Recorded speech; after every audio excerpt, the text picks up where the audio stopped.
Há 10 meses atrás, eu olhei um vídeo no YouTube chamado Lidando com a Dispersão, Dicas para se concentrar melhor, TDAH, Ana Beatriz. É um vídeo da Pod People com a doutora Ana Beatriz Barbosa, eu recomendo muito, vou deixar aqui na descrição. E esse vídeo ela fala um pouco de dicas sobre como é que funciona pra gente se concentrar melhor quando você tem TDAH e tudo mais. Nesse vídeo eu fiz um comentário, né? Esse vídeo eu coloquei assim, mano, tenho TDAH e é assim mesmo. Depois que eu peguei essa mania de script, rotina e script, passei a ver essa condição como uma bênção, do que uma maldição como era. Além de pautar meu dia inteiro, eu consegui criar um ambiente onde todas as minhas distrações serão produtivas. Recomendo muito o autoconhecimento. No vídeo de hoje eu vou mostrar para vocês, vou falar um pouco o que me levou a fazer a avaliação neuropsicológica, vou falar um pouco como é que funciona a avaliação neuropsicológica e também vou ler aqui basicamente o laudo que eu recebi para vocês terem uma ideia de como é que é um laudo de uma avaliação neuropsicológica. Eu acho que esse vídeo pode ajudar muita gente, então venha comigo.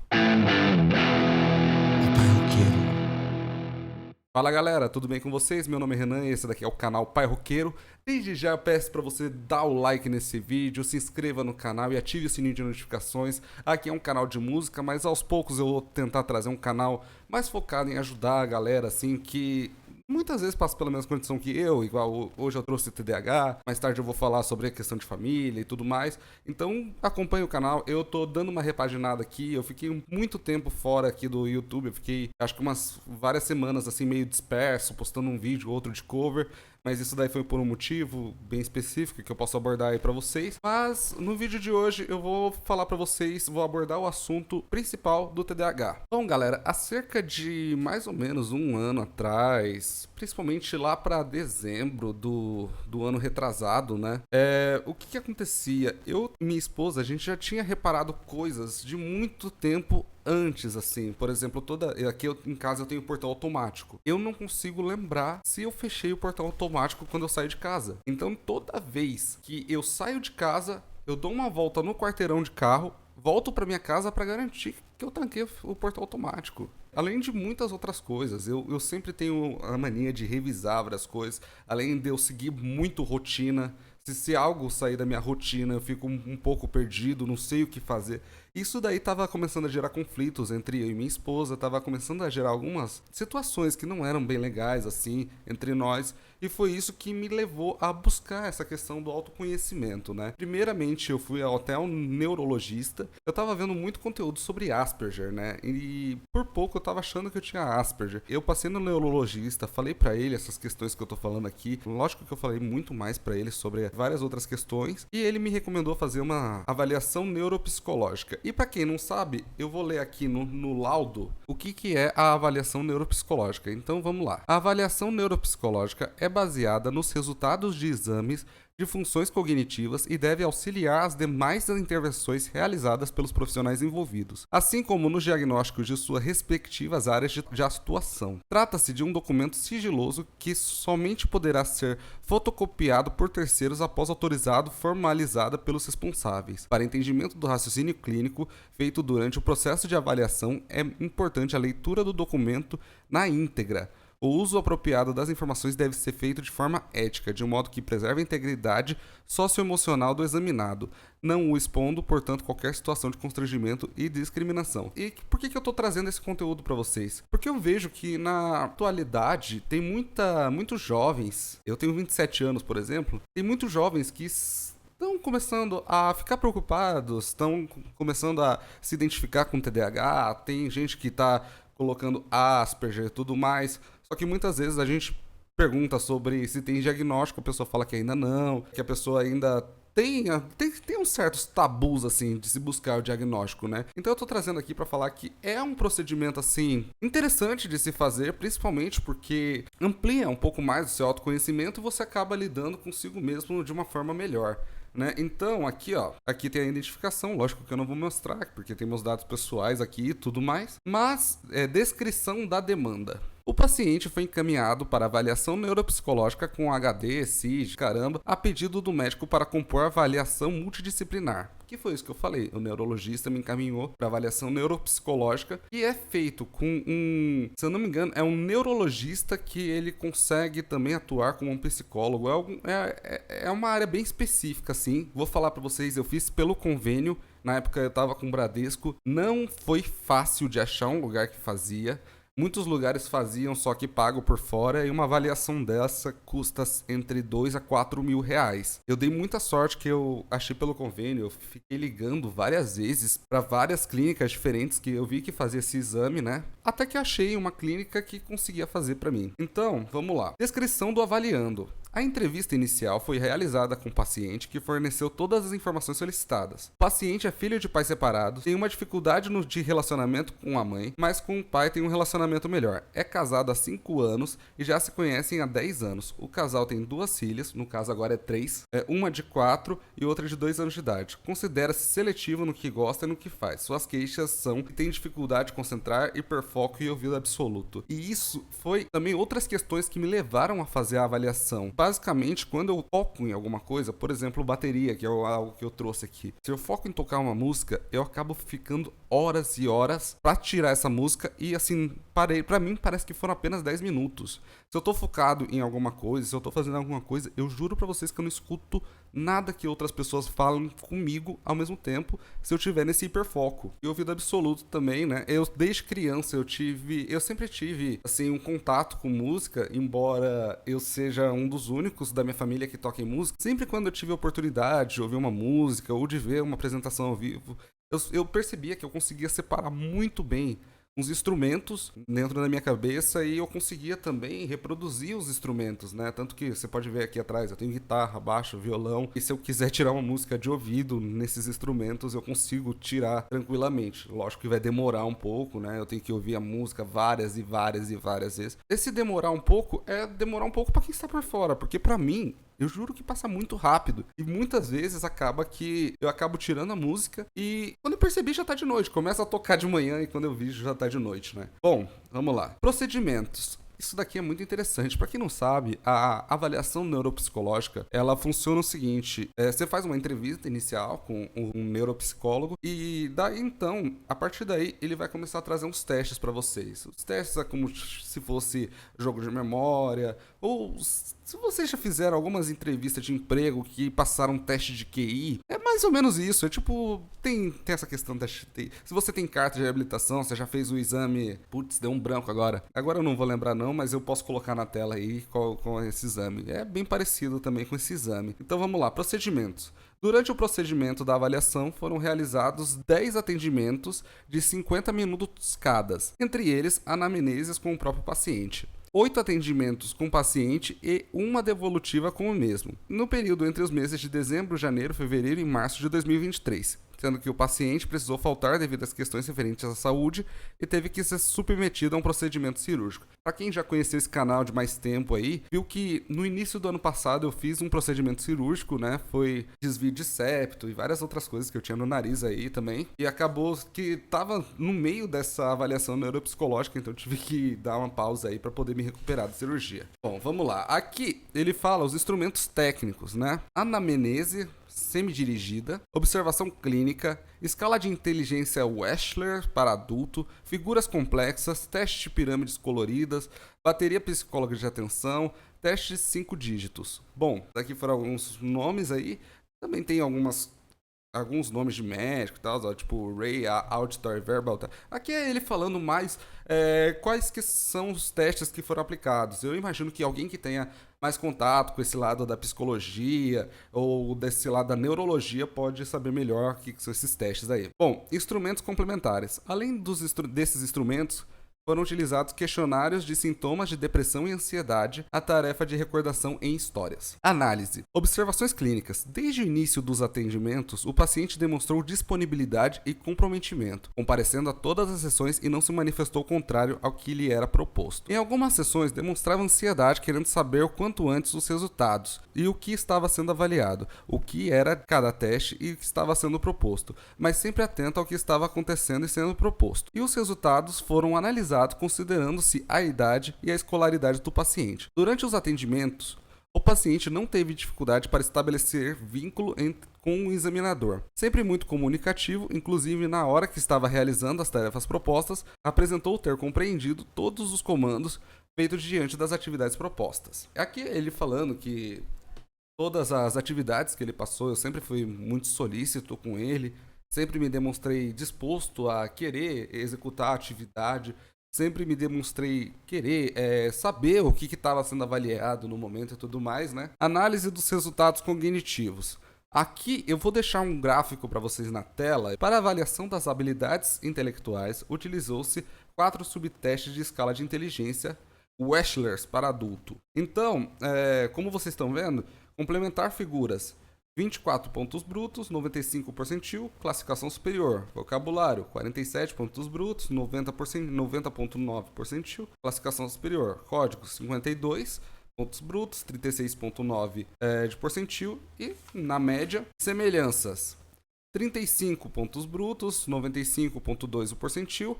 E superior, a classificação, cubos, 49 pontos brutos, percentil foi 84, média superior. Aritmética, 16 pontos brutos, 84, percentil, média superior. Raciocínio matricial, 19 pontos brutos, 63 é o percentil. Classificação média, dígitos, 24 pontos brutos, 97 percentil, classificação muito superior. Informação, 19 pontos brutos, 74 de percentil, média superior. Arranjo de figuras, 18 pontos brutos, 84 de percentil, média superior. Compreensão, 24 pontos brutos, 63 percentil, na média. Procurar símbolos, 45 pontos brutos, 95 percentil, classificação superior. Subsequência de números e letras, 10 pontos brutos, 65 percentil, na média. Armar objetos, 39 pontos brutos, 84 percentil, média superior. Obteve um resultado de 118 pontos, situado na faixa média superior de desempenho quando comparado à sua faixa etária. Então, basicamente, esses daqui foram os testes que ele fez comigo, que ele avaliou, e foi o resultado também. Só que, assim, como eu falei pra vocês, são vários testes, né? Então, aqui diz que nesses testes de funções intelectuais, deu que eu tive um resultado média superior. E agora, ó, conversão de soma de pontos, vocês também vão ver na tela aqui, ó. Conversão de soma dos pontos ponderados em pontos compostos. Índice de compreensão verbal. Agora eu só vou falar com classificação, daí então vocês conseguem ver os valores aqui, né? Então, índice de compreensão verbal, superior. Índice de organização perceptual, média superior. Índice de memória operacional, média superior. Índice de velocidade de processamento, média superior. QI total, média superior. Índice de habilidades gerais, superior. QI verbal, superior. E QI execução, média superior. Avaliando separadamente cada item, foi observado que o índice de compreensão verbal, ICV, apresentou as habilidades verbais com desempenho na superior, quando comparado com um adulto da sua faixa etária, sendo capaz de exprimir suas experiências com capacidade de argumentação, compreensão e conceituação. Índice de organização perceptual, IOP, apresentou um bom viso perceptivo, capacidade construtiva, resolução de problemas não verbais com desempenho na média superior, que envolve processamento visual, habilidade de gerar, perceber, analisar, sintetizar, manipular, transformar e pensar com padrões espaciais e estímulos, além da percepção de detalhes recorrendo à memória, atenção e percepção visual. Índice de memória operacional, IMO, apresentou desempenho médio superior na utilização da memória operacional, com facilidade de aprender e reter informações e utilizá-las posteriormente. Raciocínio fluido e dedutivo, facilidade em iniciar tarefas com regras, premissas para a solução de um problema. Índice de velocidade de processamento, IVP. Este índice mede a velocidade de processamento mental grafomotor obtido com tarefas que fazem um escaneamento e rastreamento visual. Obteve um desempenho na média superior, quando comparado na sua faixa etária, revelando que tem facilidade nos desempenhos acadêmicos por acompanhar informações transmitidas no processo de aprendizagem. Entende-se, no processo de informações resulta em uma utilização eficaz do espaço da memória operacional, o que traz prejuízos a essa habilidade. Este resultado também pode ser influenciado pela atenção, impulsividade e coordenação visomotora. Aqui também vocês vão ver, que eu vou deixar um gráfico para vocês aqui, na facilidade versus dificuldade normativa. Ele mostra aqui o ICV, IOP, IMO, IVP, QI verbal, QI de execução, GAI, QI total. Então vocês vão poder acompanhar aqui também esse gráfico, né? Atenção! Correspondente à habilidade de selecionar e manter o foco em um ou mais estímulos através dos órgãos sentido desta função cognitiva foram avaliados e obteve os seguintes resultados. BPA, bateria psicológica da atenção. Aqui também eu vou deixar o gráfico para vocês verem, mas eu vou falar apenas a classificação. Então, teste, atenção concentrada, que é a C, deu inferior. Atenção dividida, inferior. Atenção alternada, médio. E atenção geral, inferior. No geral, foi percebido que o desempenho de 265 pontos na habilidade de atenção do paciente, percentil maior que 15 e menor que 20, foi inferior em relação a pessoas da mesma faixa etária, o que significa dificuldade na habilidade de atenção. E isso é o que eu falei pra vocês, eu tenho muita dificuldade de atenção. Não vou usar tinha porque eu ainda tenho, né? Então, essa questão de não saber se eu deixei o portão aberto, ou se eu tô... Por exemplo, vocês estão vendo aqui que eu tenho um pouco de dificuldade na leitura, né? Então, assim, sempre foi coisas assim que acabavam me tirando foco, sempre foi coisas assim que acabavam me prejudicando de alguma certa forma, né? E com isso eu pude ver que realmente eu tenho um transtorno aqui de atenção, né? Sendo assim, por ter dificuldade em selecionar os estímulos necessários às atividades que irá realizar, assim como a dificuldade de manter a atenção nela por um período maior, porém quando tende a dividir os recursos atencionais em mais de um estímulo, não consegue ter bom desempenho. Exatamente isso que eu tô falando, né? Aqui, ó, pelo que eu tô vendo aqui no OBS, já são 20 minutos de vídeo e eu já tô começando a me embananar inteiro aqui no vídeo. Então, vamos lá. Memória e aprendizagem é o processo cognitivo que permite armazenar e recuperar informações arquivadas ao longo da vida. Apresenta a memória de curto prazo preservada, indicando que tem capacidade de armazenar quantidade de informações por curto período de prazo. Na memória de longo prazo, episódica verbal, relativa à lembrança de coisas e eventos associados a um tempo ou um lugar particular, apresentou um bom desempenho e o mesmo observa-se para informações visuais. Na memória semântica, que corresponde ao armazenamento de nossos conhecimentos acerca do mundo por produtos verbais, como nomes de lugares, descrições, acontecimentos sobre o mundo, vocabulários, normas sintáticas, apresenta-se bons desempenhos. Uma coisa assim que eu sempre consegui, uma coisa assim que sempre me falaram que eu tenho, mesmo eu discordando muito, é uma boa habilidade de comunicação, né? Falam que eu me comunico muito bem com outras pessoas, falam que eu sei passar exatamente aquilo que eu tô tentando passar para as outras pessoas, né? Se você percebeu isso daqui, eu peço para deixar nos comentários o que você acha sobre a minha forma de comunicação. Eu não sinto que eu tenho uma forma de comunicação boa, até isso daí eu vejo que me limita muito a fazer vídeos, né? Principalmente porque várias vezes eu me sinto inseguro com a minha forma de comunicação, né? Então vamos lá. Funções executivas. Planejamento é a capacidade que envolve programação mental e motora. Na execução, apresentou estratégias eficazes para a realização de tarefas média. Memória de trabalho é a capacidade de manutenção temporária de informações, o que é necessário para a realização de mais diversas tarefas cognitivas. Apresentou um desempenho na média. Na compreensão de normas e regras, julgamento e críticas, teve um desempenho na média. Em relação às habilidades aritméticas, que é a compreensão e conhecimento das propriedades numéricas, resultado na média superior. Desempenho adequado. Verbal, vocabulário, resultado na superior, dependendo desempenho adequado, especial, raciocínio matricial, resultado média, desempenho adequado. É aquilo que eu falei, né? É assim, incrível como muitas vezes as pessoas falam que a gente é bom em alguma certa coisa, né? No caso, tanto aqui nesse laudo, tá falando que eu tenho uma boa capacidade de comunicação e tudo mais, mas por muitas vezes a gente mesmo se auto-sabota e acha que realmente essa capacidade não... Eu sinto de verdade que eu tenho muito a aprimorar na minha habilidade de comunicação. De verdade, eu sinto muito mesmo. E é por isso assim que muitas vezes eu até acabo me sentindo inseguro com relação a isso, né? O paciente não apresentou dificuldade de estabilidade mental e abstenção com capacidade de organização, planejamento e compreende os comandos efetuados para a organização de tarefas, necessitando algumas vezes de orientação para seguir regras. Apresenta facilidade na memória operacional, que é aquela utilizada na manipulação mental de informações. Demonstrou facilidade no controle inibitório, apresentando média. Praxistinosia. A praxia é a capacidade de reduzir ou copiar um modelo visual apresentado na ausência de distúrbios visuais, perceptivos ou motores, apresentando desempenho na média para sua faixa etária. Linguagem. Expressão oral, compreender bem instruções e contextualizações a perguntas feitas. Não apresenta dificuldade na leitura. Linguagem expressiva, possui facilidade verbal e compreensão oral, instrução simples e textos, compreensão escrita.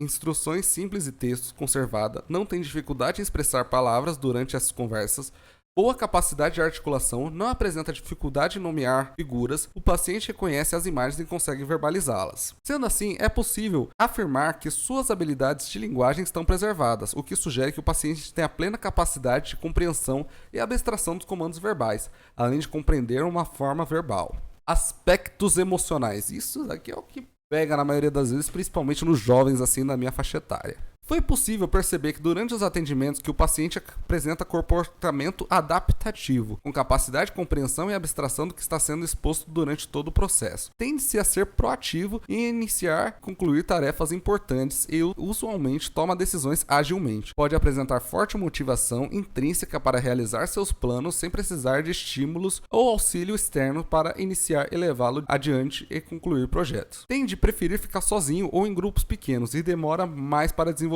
novas relações sociais. Tendem também a apresentar uma necessidade reduzida de viver situações mais intensas, de frequentar lugares mais ricos em termos de estímulos e possibilidade de contatos sociais. Isso daí que ele falou é algo assim que sempre eu expresso, né? Eu tenho muita dificuldade de ficar em lugares com muita gente, por isso que eu tenho uma certa dificuldade de sair de casa, né? Então, aqui eu sempre tentei investir em conforto, tanto que, desde o início desse canal vocês podem ver que eu tô no mesmo escritório aqui, cada vez esse escritório tá diferente. Porque assim, é um cômodo da minha casa que eu separei só pra mim, é um cômodo que eu sinto. Quem conhece a estratégia da caverna vai entender que esse escritório aqui acaba sendo minha caverna, né? Tendem a expressar pouca disponibilidade para com os demais, sendo autocentrado e indiferente nas necessidades alheias. Pode demonstrar pouca preocupação em promover o bem-estar dos outros, podendo dirigir-se a elas de formas pouco cuidadosas, tratando de assuntos delicados de forma insensível, chegando a ser hostil. Tende a envolver-se em situações que podem colocá-lo ou as demais pessoas em perigo. Pode também apresentar pouca preocupação em seguir leis e regras sociais, podendo ainda apresentar uma visão que minimiza, ignora e desqualifica sua importância. Pode apresentar-se como manipulador, agindo ativamente para que as pessoas demais façam o que deseja. Pode apresentar um padrão hostil de interação com os demais, tratando-se de forma desrespeitosa ou opositora. Esse tópico aqui, eu acho que eu vou dedicar um vídeo apenas, um vídeo inteiro, apenas para tratar disso daqui, porque realmente é algo interessante a se tratar, né? Tende a apresentar constante percepção do que as pessoas podem estar tentando prejudicá-lo em vários contextos. Tende a ser muito ciumento no que diz respeito a relações amorosas e apresentar grande dificuldade em desenvolver intimidades com outros. Galera, como vocês viram no início do relatório aqui, eu tô casado já há 7 anos, né? E assim, a minha esposa acabou sendo minha primeira namorada. A gente já teve uns vai e volta aí. Se vocês quiserem, depois eu posso até fazer um vídeo melhor sobre o meu relacionamento aí com a minha esposa, né? Mas a gente teve vários vai e volta e no final acabei casado com ela, né? Já conheço há mais de 10 anos e assim, realmente eu não me imagino mais com mais ninguém ou sozinho depois de ter me casado com ela, né? Tende a acreditar no seu potencial para realizar várias tarefas ao mesmo tempo e gosta de atividades complexas e desafiadoras, a possuir clareza sobre os seus objetivos de vida. Tende a falar sem pensar, agir antes de fazer algum planejamento e a ser impulsivas. A impulsividade, neste caso, não se relaciona necessariamente com a baixa tolerância à frustração ou uma reação emocional negativa intensificada, mas sim a falta de planejamento e organização de modo geral. Tende a dedicar-se bastante às suas atividades profissionais e acadêmicas. Tende a gostar de obter reconhecimento por seus esforços e usualmente é perfeccionista. Também tende a planejar detalhadamente os passos para a realização de algumas atividades e pode ainda ter necessidade de realizar revisões cuidadosas dos trabalhos antes de expô-los a outras pessoas. Isso daí que sempre foi uma característica minha, né? Então eu sempre fui muito perfeccionista na questão do trabalho. Eu sou programador, então eu gosto de sempre de fazer uma bateria de testes antes, sempre checar com outras pessoas se o resultado da ferramenta que eu estou desenvolvendo está sendo atendido de fato para que ela foi feita. Então, assim, é algo assim que eu sempre tive um cuidado a mais. Eu sempre gosto de apresentar para outras pessoas, assim, o meu melhor. Isso também acaba sendo percebível, assim, também ao longo desse canal do YouTube, né? Eu reparo que muitas vezes eu deixo de gravar vídeos por pensar que às vezes não vai poder ser bom o suficiente, ou por ter uma certa insegurança. Nossa, eu tô falando insegurança demais ao longo desse vídeo, mas é real. Eu acho que a situação que bate em mim, principalmente nessas questões, é insegurança, né? Tende a ter uma concepção de que muitos valores sociais, éticos e legais podem ser relativizados. Pode apresentar uma compreensão do que não existam verdade absoluta ou valores inquestionáveis. Daí outro vídeo que vai sair a partir desse, porque depois eu vou tratar um vídeo sobre como é que eu vejo essa questão de valores, como é que eu vejo essa questão de ética, normas sociais e tudo mais, né? Pode sentir-se desconfortável com a quebra da rotina, bem como possuir um interesse para fazer coisas que nunca fizeram antes, de conhecer lugares novos e se colocar em situações diferentes a que vivem usualmente. Olha, eu vou falar pra vocês, eu sou aquele tipo de cara. Eu vou numa lanchonete já há 15 anos e peço exatamente um mesmo sanduíche. Eu não tenho vontade de provar outro e tenho até um certo receio de provar outro. Além disso, jogos também, eu tendo a jogar exatamente um único. Eu acho que eu nunca expliquei isso no canal, mas eu sou viciado em Resident Evil, já zerei todos os jogos.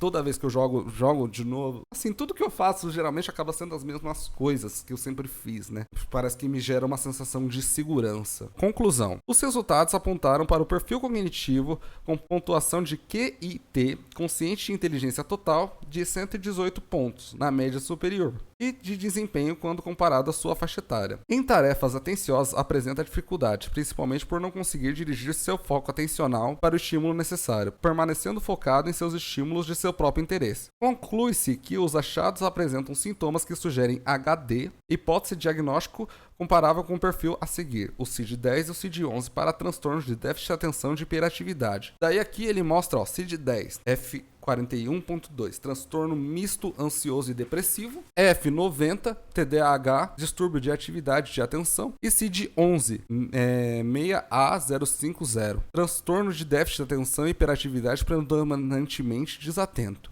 Encaminhamentos e orientações gerais. Sugere-se encaminhamento psicológico, encaminhamento neurologista e avaliação neuropsicológica após o intervalo de 12 meses para fim de acompanhamento evolutivo. Este documento é o resultado de um processo de avaliação neuropsicológica com finalidade de subsidiar decisões relacionadas ao contexto que sugeriu a demanda do paciente, destinando-se à finalidade expostas. Daí aqui ele termina mostrando as referências que ele utilizou. Bom, pessoal, como eu falei pra vocês, o vídeo acabou ficando um pouco longo. Eu tô vendo aqui no OBS que já tá meia hora de gravação, só que eu ainda vou fazer uns cortes aí, algumas coisas que eu acabei gaguejando ou relendo. Mas enfim, eu trouxe esse vídeo mais pra mostrar pra outras pessoas que também podem achar que tem TDAH ou que podem achar que estão passando por uma situação e aqui, ó. O laudo não é um bicho de 7 cabeças, foi uns 10 testes assim que eu acabei fazendo, foi bem legal até, pra falar a verdade.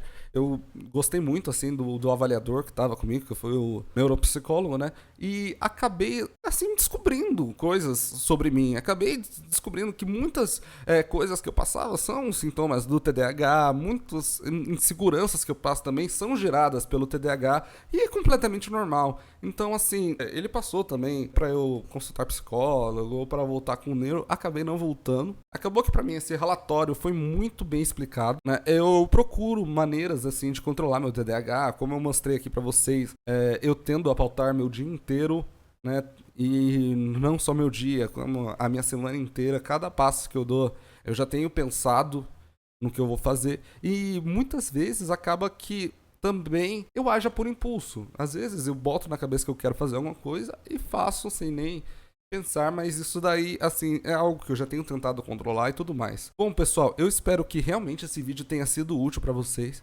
Se você chegou até aqui, ó, depois de meia hora de vídeo, eu peço muito pra você deixar seu like, inscrição no canal, deixa um comentário o que você achou, se você também sente que tem TDAH, ou se você tem um laudo de TDAH, como é que foi seu laudo e tudo mais. Então, muito obrigado, era isso que eu queria trazer pra vocês e até a próxima. Tchau!